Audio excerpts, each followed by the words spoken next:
welcome back to the channel. So I am bringing you another breastfeeding tip today, but today's video is sponsored by NatureBond. They reached out to me, wanted to partner, and said, hey, we have this product that's going to help you, but we need you to talk about how to relieve a clogged milk duct for your audience. And I was like, why haven't I done this tip before? Because I know so many mamas who deal with clogged milk ducts, which then can turn into mastitis, which is very painful to go through. You have to go to the doctor, you have to be put on antibiotics. And if I can show you tips on how to relieve a clogged duct before it turns into mastitis, I'm definitely gonna do it. I'll also be letting you know some tips on how to avoid any clogs in your future as well. Now, NatureBond makes high quality stuff for moms and babies. One of the things is their silicone breast pump. Now, I know a lot of mamas know about silicone breast pumps. It's a natural way to express milk, and it's so easy to do while you're nursing a baby. You can just hook up the silicone breast pump to your other breast without any type of wires, electronics, and you don't have to deal with the suction part because it's just a natural letdown by like a vacuum seal. The problem though, if you have a child like mine, he loves to kick, and I'm always concerned that it's gonna kick off. There's plenty of times that he has kicked the suction off, then I have to try to readjust. So NatureBond said we have the perfect solution for that.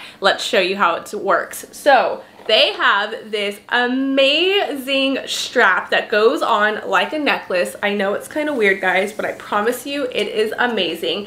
It holds your silicone breast pump. This is theirs from NatureBond. So once you have it on, you just squeeze, adhere it to the breast, let it go, and then this strap makes sure that if baby happens to kick it off, it's not gonna go flying across the room, it's not going to spill on the floor, it's just going to drop down just like a necklace and help keep the milk inside. So I love this. When they told me they had this product, I was like, oh my god, where have you been all my life?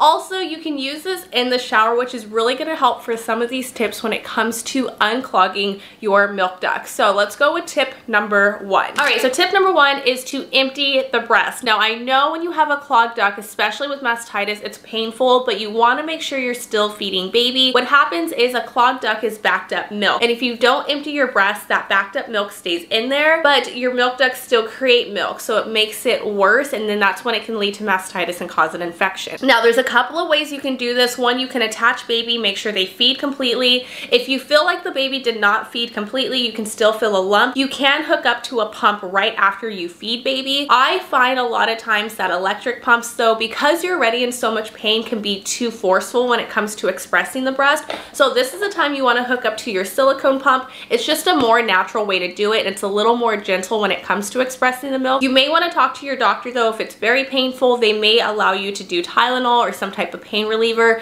But again, don't take medication when breastfeeding until you talk to your doctor, because some medications can harm your breast milk supply and some medications can pass through baby. So you want to make sure you are taking the right medication or pain relievers. All right, and then this is kind of like a separate tip, but it just goes hand in hand, so I'm not going to separate it. You want to make sure you're massaging the area that's infected. So if you feel a lump, especially when you're expressing, you want to make sure you're massaging that area. This helps create circulation, so you'll be able to unclog the duct a little bit faster. All right, so tip number two is to apply heat. This is really easy. You can do it by just taking a warm washcloth and just applying it to the place that has the lump or the affected breast. Make sure it's not overly hot. You don't want to burn yourself. You can also do like a water bottle that you warmed up in the microwave. I know some people do that. Just any type of warm compress on the affected area. Again, this is going to create circulation and help loosen up the milk inside the duct. You can also take a warm shower if you needed to, kind of let the shower head hit on the breast, especially where the lump is at. This will help break up the milk that's clogged in there as well. And this is the time you want to use your strap. So you can easily wear this inside the shower, hook up your silicone breast pump to you,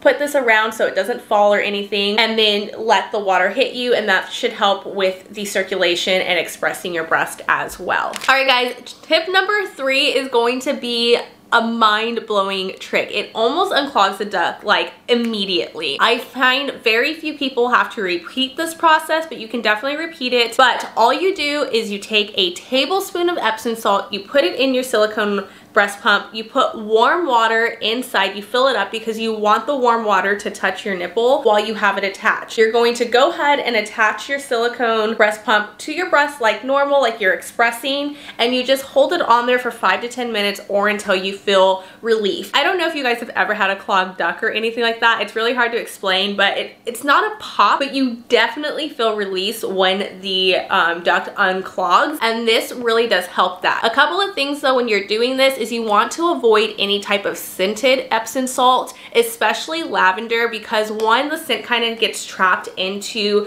your silicone breast pump. The silicone will just kind of attract it. So if you do happen to use any type of scents, you can just kind of soak this in like vinegar or wash it really good and then boil it, kind of like you're sanitizing it, and it should get rid of the scent. Lavender especially is known to decrease milk supply, so you don't want to do anything that's going to decrease milk supply when you're trying to unclog a pore. It's kind of just counterproductive. So if you don't have Epsom salt, you can use regular sea salt, but again, just like a tablespoon, and then fill up with warm water, and it should do the trick for you. Another thing, do not give the baby the mixture in here with this like Epsom salt and the breast milk. It's not safe for babies. So if you do this trick, you are going to have to empty out that milk and not use it. Make sure you wash this really well before hooking up again to feed baby. You don't want to feed baby anything with Epsom salt in it. All right, so some tips to do to avoid any future clogs or mastitis. So if you feel any type of lumps in your breast or you feel engorged, you want to make sure you're emptying your breast immediately. Make sure you're not going too far in between feedings or pumping sessions. That's like so important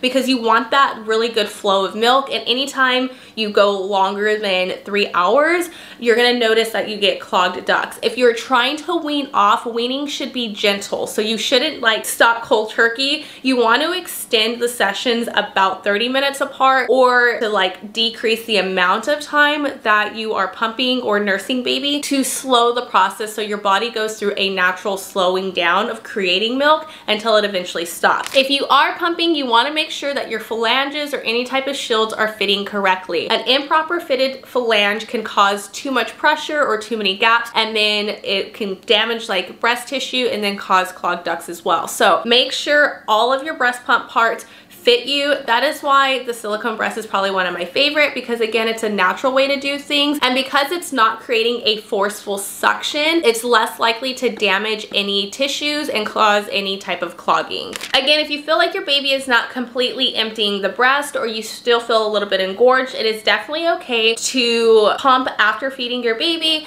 or you can hook up your silicone breast pump to whatever side the baby is not nursing on, and then when you go to switch, just switch the silicone breast pump and the baby. This will help empty your breast a little bit faster. All right, mamas, but I will leave NatureBond's links down in the description box below. This actually came in a gift set, so it came with the silicone breast pump, with the strap. It also has a stopper that goes right on top, so this way milk does not pour out, and I thought this was really cool. It comes with a lid, which I've never seen any other silicone breast pumps actually come with a lid part as well, but again, it's just a little extra storage so milk does not spill out. If you have any tips or tricks and you've dealt with mastitis or dealt with clogged ducts that I did not mention in today's video, please let me know in the comments below to help out another mom. And if you're new, don't forget to subscribe by hitting that circle icon up above, and you can check out our last breastfeeding tips videos down below. But as always, guys, I love you, and I will see you in the next one.